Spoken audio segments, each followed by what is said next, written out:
Hello नमस्कार साथियों, welcome to royal study. दोस्तों एसएससी जीडी कांस्टेबल 2025 का स्पेशल एग्जाम का नेक्स्ट एनालिसिस आपके लिए लेकर आ चुके हैं। आज 7 फरवरी 2025 हम फर्स्ट शिफ्ट का एनालिसिस कवर करेंगे।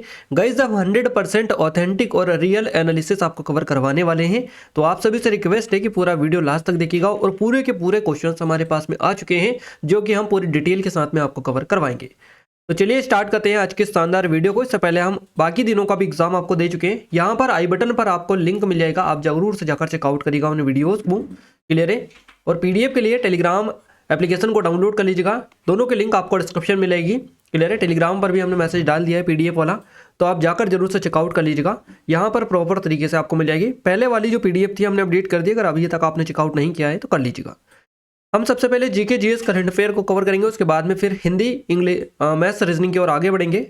सो सभी पूरा वीडियो लास्ट तक आप देखिएगा। तो चलिए स्टार्ट करते हैं आज के हमारे फर्स्ट क्वेश्चन से।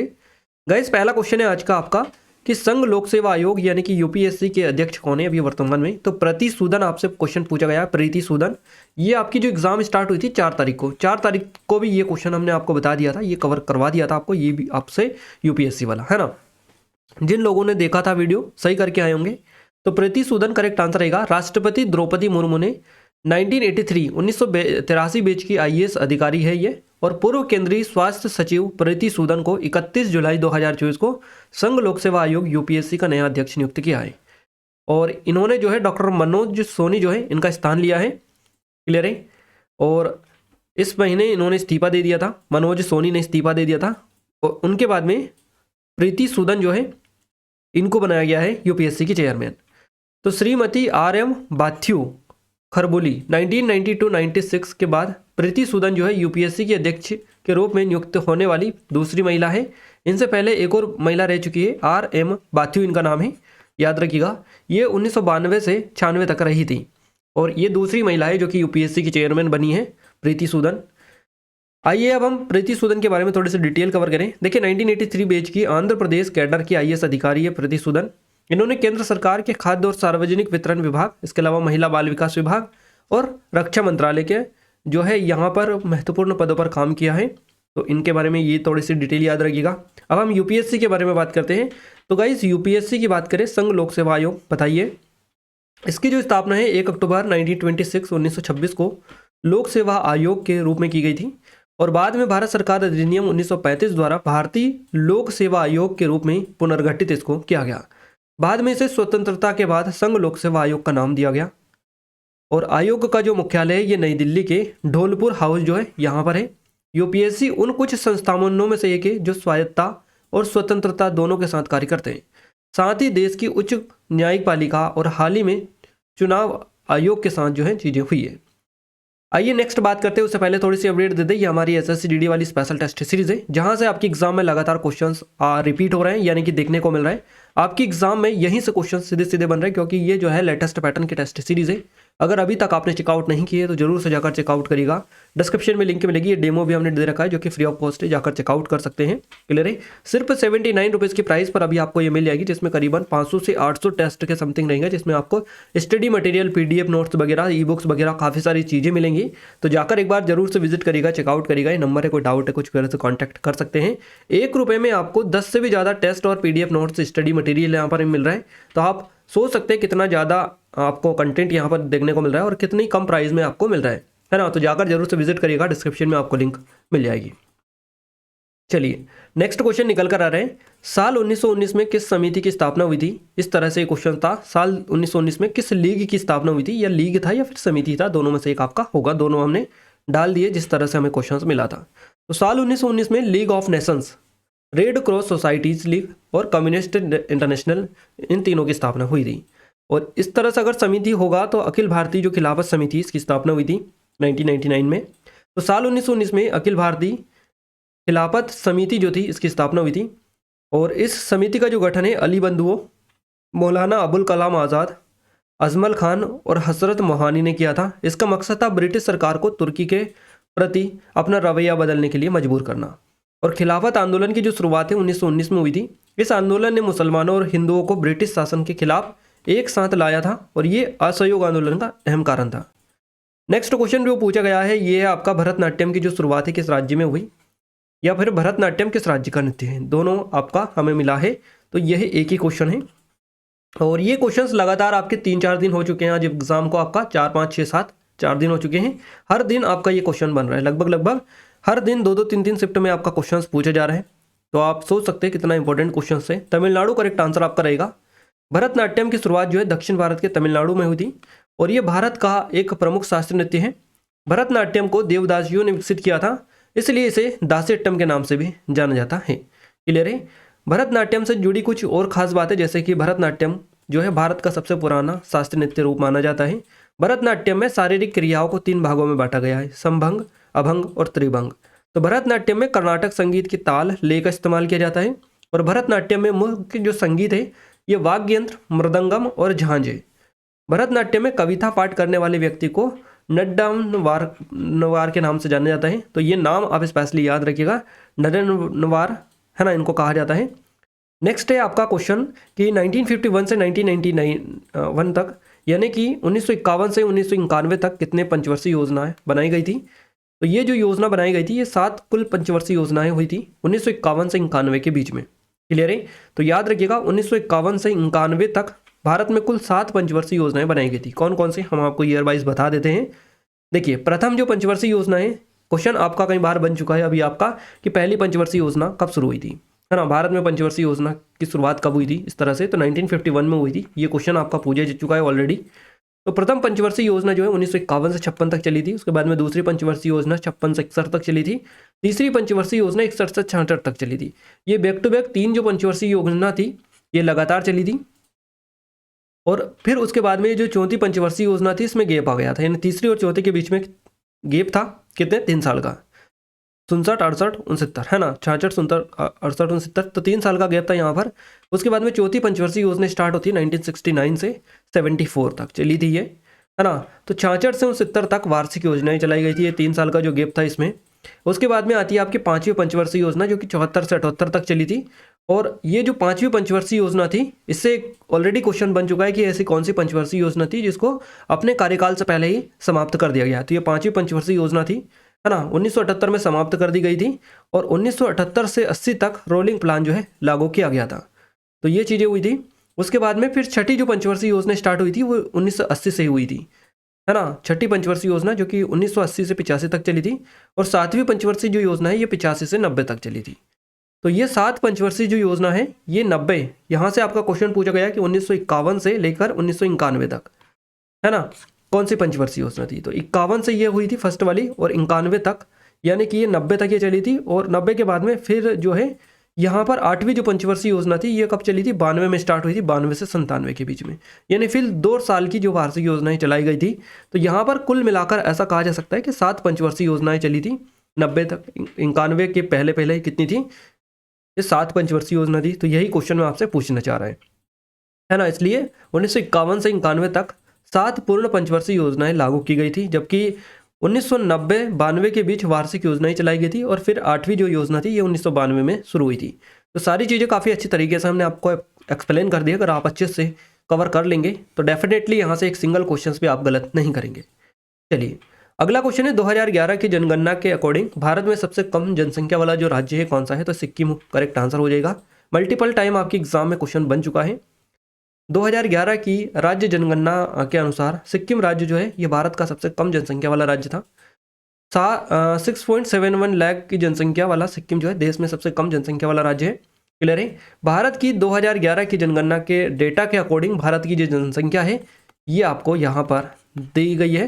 क्लियर है? तो आंकड़ों के अगर आधार पर हम बात करें तो उत्तर प्रदेश इसमें सबसे पहली पोजीशन पर आता है, यानी कि उत्तर प्रदेश जो है भारत का सबसे अधिक आबादी वाला राज्य है और सिक्किम सबसे कम आबादी वाला राज्य है। तो दोनों आपको याद रखना है, सबसे ज़्यादा और सबसे कम वाला। सबसे हालिया जनसंख्या के आंकड़े भारत की 2011 की जनगणना के आंकड़ों पर आधारित है। तो 1872 में ब्रिटिश भारत में ने अपनी पहली जनसंख्या जो जनगणना थी, जनसंख्या जनगणना की थी। 1872 में पहली जनगणना हुई थी और 1947 में भारत की आज़ादी के बाद से हर 10 साल में एक जनगणना होती रही है, जिसमें पहली बार 1951 में जनगणना हुई थी। और ये पहली बार हुआ था, यानी कि लास्ट जो जनगणना हुई थी 2011 में हुई थी और इसके बाद में कब होनी थी, 2021 में, है ना, जो कि नहीं हुई थी। कुछ भी वजह मान सकते हैं, कोविड वगैरह। बाकी ये जनगणना अभी तक डिले चल रही है। तो ये लास्ट जनगणना अगर आपसे पूछी जाए कि भारत की अभी तक अंतिम जो जनगणना है कौन सी थी, तो ये थी 2011।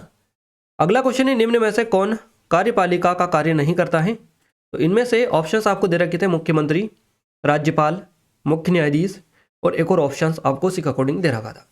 तो इनमें से मुख्य न्यायाधीश करेक्ट आंसर रहेगा, क्योंकि मुख्य न्यायाधीश जो है ये कार्यपालिका का कार्य नहीं करते। कार्यपालिका का जो कार्य करते हैं ये कौन करते हैं? तो प्रधानमंत्री करते हैं, मुख्यमंत्री, राज्यपाल, ये जो करते हैं ये कार्यपालिका का कार्य करते हैं, क्योंकि ये शासन और प्रशासन में होते हैं। बाकी मुख्य न्यायाधीश जो है ये कार्यपालिका में नहीं होते, न्यायपालिका में ये होते हैं। तो कार्यपालिका का कार्य ये क्यों करेंगे जब न्यायपालिका में रहेंगे? तो इसी से आपको क्लिक कर लेना है यहाँ पर। कार्यपालिका एग्जीक्यूटिव का मुख्य कार्य नीतियाँ बनाना और उन्हें लागू करना होता है कार्यपालिका का। प्रधानमंत्री यानी कि पीएम, सीएम और राज्यपाल यानी गवर्नर, ये कार्यपालिका के अंग हैं, क्योंकि वे शासन और प्रशासन में सक्रिय भूमिका निभाते हैं। जबकि मुख्य न्यायाधीश यानी चीफ जस्टिस जो होते हैं ये न्यायपालिका का हिस्सा होते हैं, है ना। ये कार्यपालिका का ना होकर न्यायपालिका का हिस्सा होते हैं चीफ जस्टिस, जिनका कार्य न्यायिक समीक्षा करना, कानून की व्याख्या करना होता है, ना कि उन्हें उसे लागू करना होता है। ये चीज़ें आपको देख लेनी।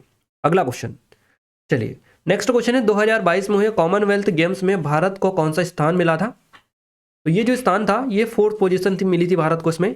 और 2 क्वेश्चंस इसके मिले हैं हमें वैसे तो, एक ने बताया है कॉमनवेल्थ गेम्स, दूसरे ने बताया एशियन गेम्स। तो दोनों की चीज़ें हम बता रहे हैं आपको। 2022 में एशियन गेम्स की अगर अपन बात करें तो भारत की भी इसमें पोजीशन 4th नंबर ही थी, यानी कि कॉमनवेल्थ 2022 और एशियन गेम्स 2022 दोनों में भारत को 4था स्थान मिला था, है ना।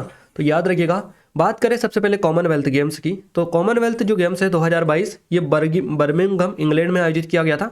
भारत को 4था स्थान इसमें मिला था और कुल पदक इसमें 61 जीते भारत ने, 22 स्वर्ण, 16 रजत और 23 कांस्य पदक के साथ में। मुख्य जो खेल था इसमें ये भारोत्तोलन, कुश्ती, बैडमिंटन, एथलेटिक्स, टेबल टेनिस शामिल थे। वहीं एशियन गेम्स 2022 की बात करें तो हांगझोउ चीन में आयोजित किया गया था। 2023 में इसका आयोजन हुआ था, क्योंकि कोविड की वजह से इसको आगे बढ़ा दिया गया था, पोस्टपोन किया गया था। भारत की जो रैंक है 4था स्थान भारत को इसमें मिला था और कुल 107 पदक जीते थे, जिसमें 28 स्वर्ण पदक थे, 38 रजत और 41 कांस्य पदक शामिल थे।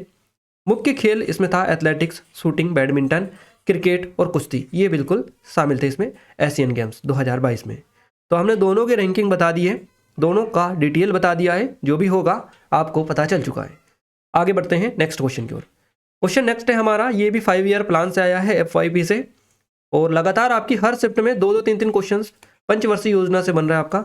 तो क्वेश्चन है, प्रथम पंचवर्षीय योजना का जो मुख्य उद्देश्य था ये क्या था? कृषि विकास पर आधारित थी, ये मुख्य उद्देश्य था इसका, कृषि विकास। पहली पंचवर्षीय योजना 1951 से 56 तक चली थी, अभी हमने बताया था आपको। इसकी जो लक्ष्य वृद्धि है 2.1% थी और वास्तविक जो वृद्धि दर इसने हासिल की थी ये की थी 3.6%, यानी कि जो इसका लक्ष्य था उससे कहीं ज़्यादा इसने जो है वृद्धि दर हासिल की थी। और ये जो पंचवर्षीय योजना है ये हेरोड डोमर मॉडल पर आधारित थी, प्रथम पंचवर्षीय योजना। दूसरी पंचवर्षीय योजना से कल क्वेश्चन बना था कि किस मॉडल पर आधारित थी, तो महालनोबिस मॉडल पर आधारित थी दूसरी पंचवर्षीय योजना। पहली पंचवर्षीय योजना की शुरुआत में शरणार्थियों की आमद, गंभीर भोजन की कमी और बढ़ती मुद्रास्फीति ने देश का सामना किया था। पहली पंचवर्षीय योजना का जो प्राथमिक उद्देश्य था भारत के लोगों के जीवन स्तर में सुधार करना था। तो अगर ऑप्शंस में आपको ये जो उद्देश्य है ये भी दे रखा होगा कि भारत के लोगों के जीवन स्तर में सुधार करना, तो भी आपका करेक्ट आंसर रहेगा। आपको कुल मिलाकर देखना था कि ऑप्शंस किसके अकॉर्डिंग रहता है, क्योंकि ऑप्शंस कई बार घुमा फिरा के पूछे जाते हैं, उसके अकॉर्डिंग भी आपको क्लिक करना रहता है। जो हम आपको एग्जैक्ट बता रहे हैं हो सकता है वो ऑप्शंस ना भी हो, ये जो डिटेल है इसमें से आपका कोई और ऑप्शंस पूछा गया हो, है ना। तो यहाँ से इसीलिए डिटेल हम कवर करवाते हैं ताकि आपके एग्जैक्ट जो ऑप्शंस है वो यहाँ से आपको पता चले। बाकी आगे आने वाले दिनों में जो क्वेश्चंस रिलेटेड बनते हैं वो भी यहाँ से आपके कवर हो पाए, इसलिए ये जो डिटेल्ड है ये आपकी क्वेश्चन से भी ज़्यादा इंपॉर्टेंट होती है। तो ये जो है भारत के प्राकृतिक संसाधनों का विवेकपूर्ण उपयोग करके किया जा सकता है। योजना कृषि मूल्य स्थिरता, बिजली और परिवहन पर केंद्रित थी, ये प्रथम पंचवर्षीय योजना। अगला क्वेश्चन नेक्स्ट है हमारा, खिलाफत आंदोलन के बाद कौन सी समिति का गठन हुआ था? तो मजलिस ए एहरार ए इस्लाम समिति का गठन किया गया था खिलाफत आंदोलन के बाद में। खिलाफत आंदोलन के बाद मजलिस ए एहरार ए इस्लाम समिति का गठन हुआ था और इस समिति का जो गठन है सैयद अता उल्लाह शाह बुखारी ने चौधरी अफजल हक के समर्थन में किया था। खिलाफत आंदोलन ब्रिटिश भारत के जो मुस्लिम हैं इन्होंने शुरू किया था और इस आंदोलन का मकसद था ब्रिटिश सरकार को तुर्की के प्रति अपना रवैया बदलने के लिए मजबूर करना। तो देख लीजिएगा। अगला क्वेश्चन है, वित्त वर्ष 2023 जो इसके केंद्रीय बजट में कितने प्रमुख क्षेत्रों को प्राथमिकताएं दी गई थी? तो प्रमुख जो क्षेत्र थे इनको प्राथमिकताएं दी गई थी इसमें 2023-24 के केंद्रीय बजट में, और इसको सप्तऋषि के नाम से कहा गया, यानी सप्तऋषि इसको कहा गया। 2023 का जो बजट था इसमें 7 प्रमुख क्षेत्रों को प्राथमिकता दी गई थी जिन्हें सप्तऋषि कहा गया। ये 7 प्राथमिकता वाले जो क्षेत्र हैं इनमें समावेशी विकास यानी कि कृषि, स्वास्थ्य, शिक्षा और गरीबों के कल्याण पर ध्यान देना। दूसरा है विकास और रोजगार के लिए उत्पादकता वृद्धि यानी कि उद्योगों, एमएसएमई और स्टार्टअप्स के लिए प्रोत्साहन। तीसरा है इंफ्रास्ट्रक्चर और निवेश, सड़क, रेलवे, हवाई अड्डे और अन्य बुनियादी ढांचे का विकास करना। चौथी है हरित विकास यानी ग्रीन ग्रोथ यानी कि नवीकरणीय ऊर्जा, इलेक्ट्रिक वाहन, ईवी और जलवायु परिवर्तन पर ध्यान केंद्रित करना। चौथा है युवा शक्ति, यूथ पावर, कौशल विकास, शिक्षा, रोजगार के अवसर बढ़ाना। छठा है वित्तीय क्षेत्र यानी फाइनेंशियल सेक्टर, जिसमें डिजिटल बैंकिंग, फिनटेक और क्रेडिट सुविधाओं को मजबूत करना। और सातवां है नवाचार और अनुसंधान, इनोवेशन एंड R&D, तो आर्टिफिशियल इंटेलिजेंस, 5G और नए स्टार्टअप्स को बढ़ावा देना। ये जो 7 बेसिकली प्राथमिकताएं दी गई थी, 7 क्षेत्र थे जो बजट 2023 में इनमें प्राथमिकताएं दी गई थी, सप्तऋषि इसको कहा गया था। आइए नेक्स्ट बात करते हैं अगले क्वेश्चन की। अगला क्वेश्चन है भारतीय संविधान के किस अनुच्छेद में ग्राम पंचायत में ग्राम सभा के गठन का प्रावधान है? आर्टिकल 243A आपका करेक्ट आंसर रहेगा, 243 है। तो ग्राम पंचायत में ग्राम सभा के गठन को यह बताता है 243 है। ग्राम सभा का अर्थ क्या है? ग्राम स्तर पर पंचायत के सभी पात्र मतदाता, अनुच्छेद 243B सभी स्तरों पर, है ना, ये आपका रहेगा, है ना।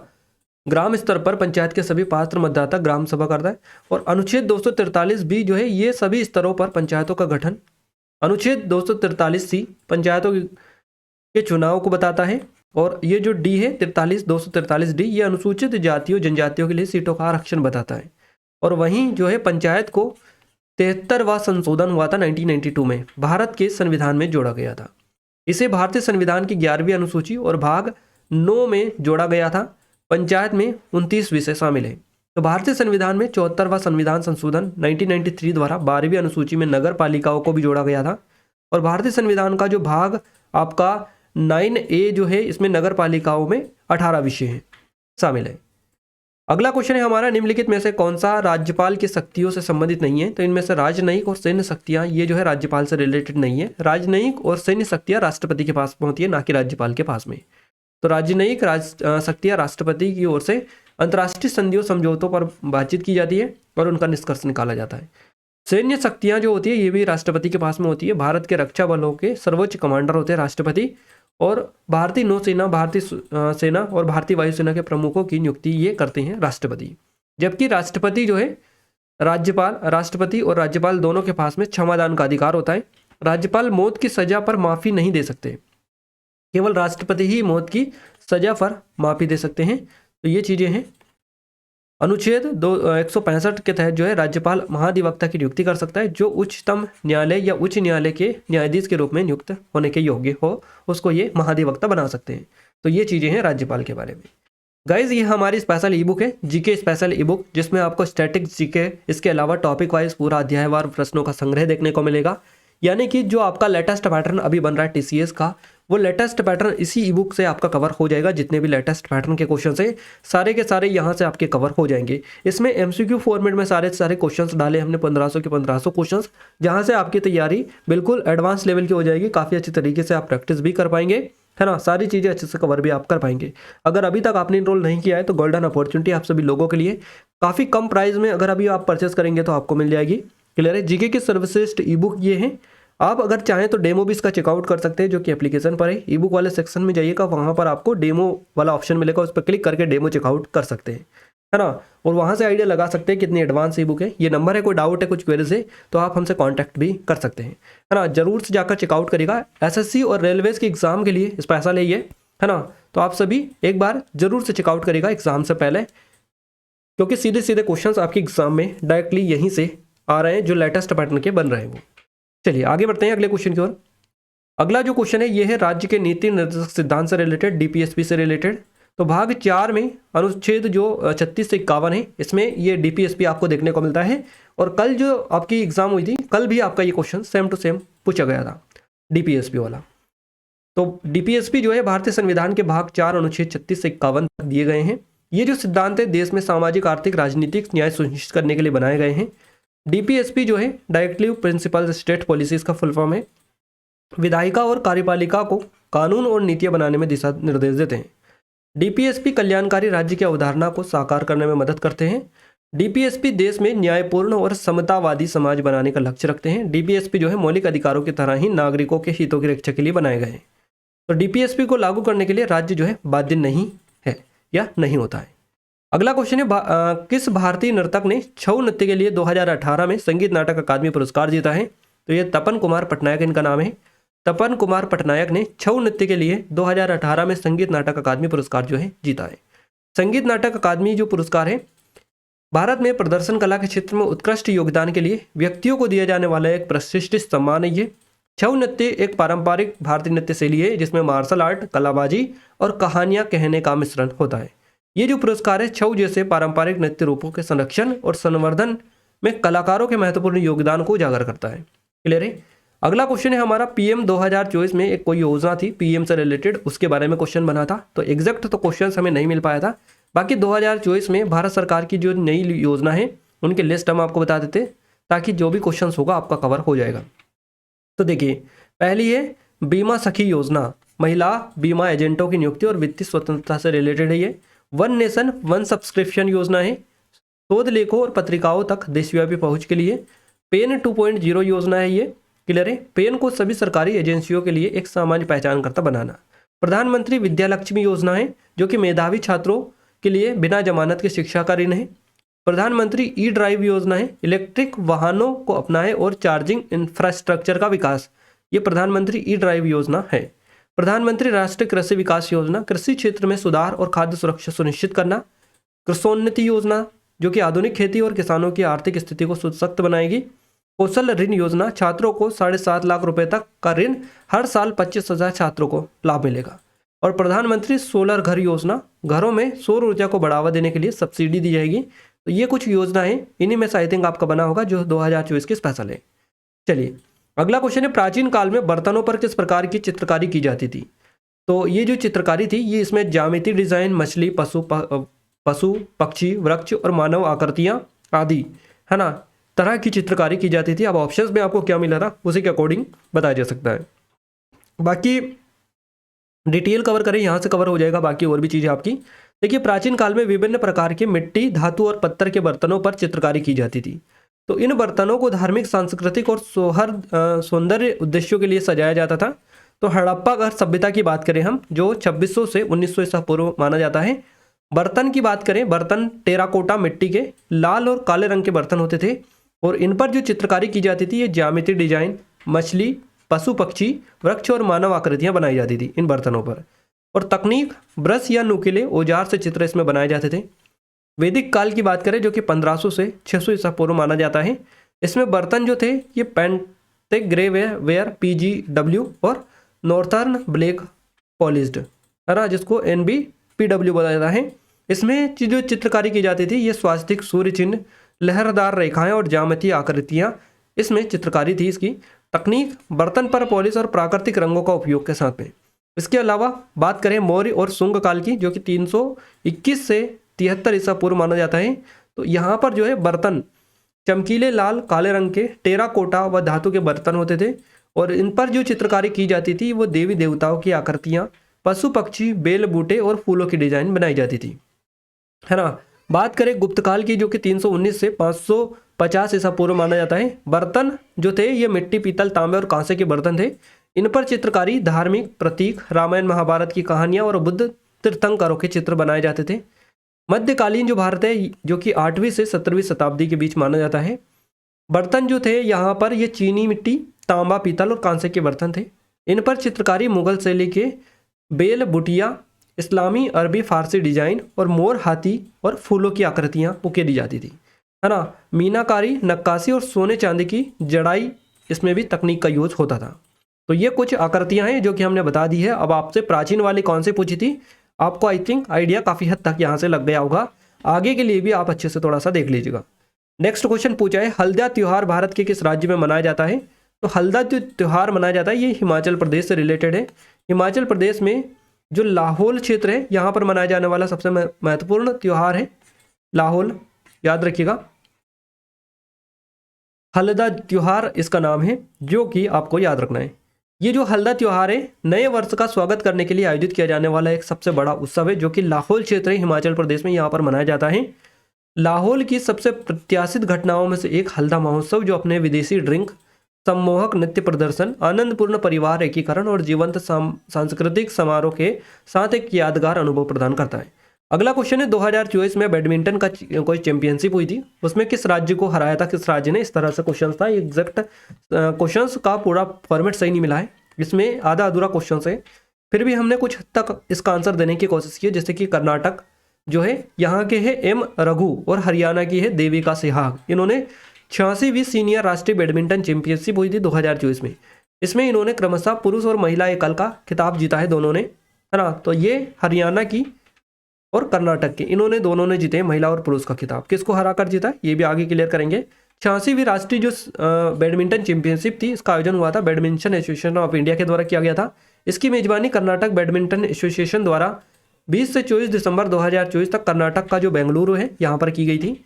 फाइनल में कर्नाटक की टीम ने रेलवे को 3-1 से हराकर इब्राहिम रहीमतुल्लाह कप जीता और ये 47 साल के अंतराल के बाद में कर्नाटक का दूसरा खिताब था।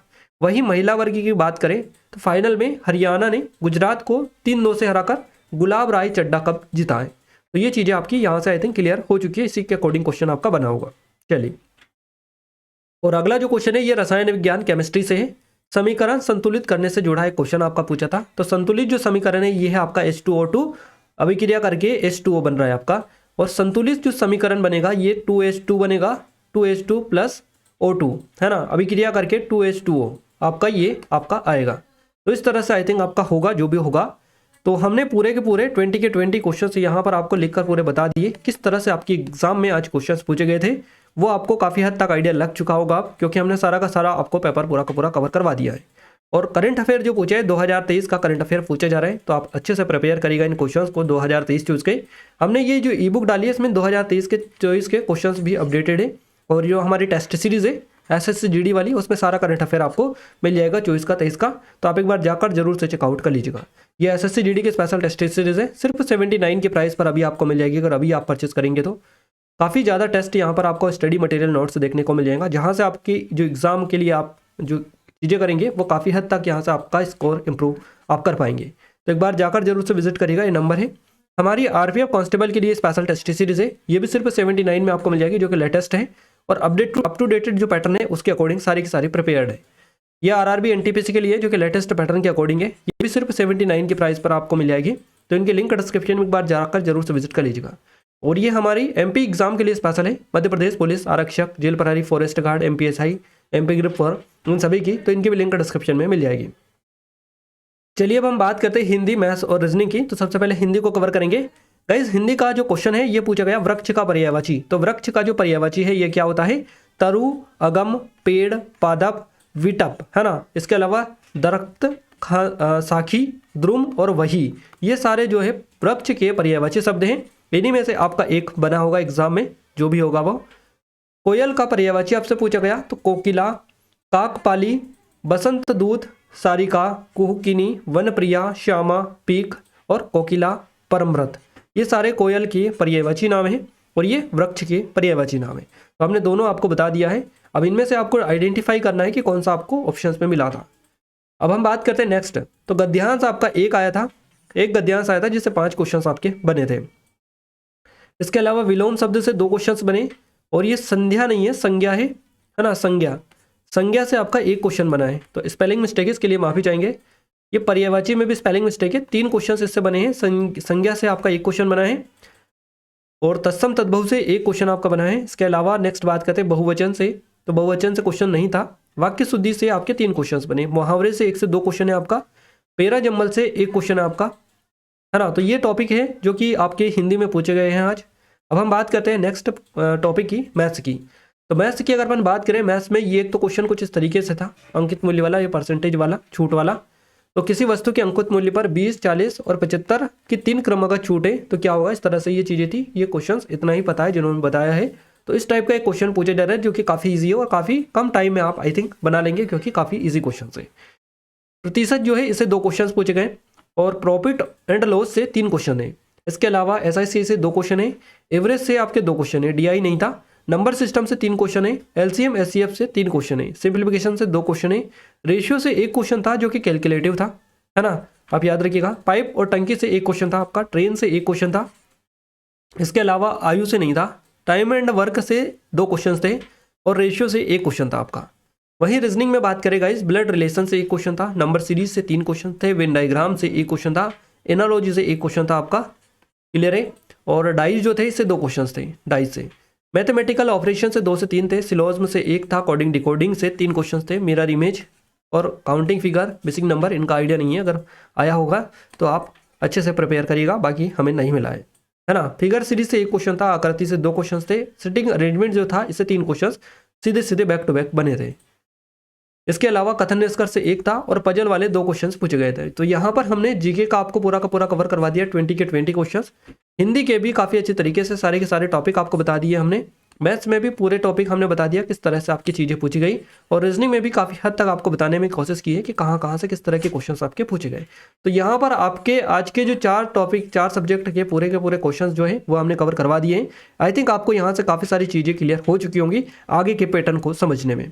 फिर भी अगर कोई आपका डाउट रह जाता है तो आप कमेंट में कमेंट करके जरूर से बताने की कोशिश करें, ताकि हम वहाँ पर आपको बता पाएँ जो भी आपका डाउट हो।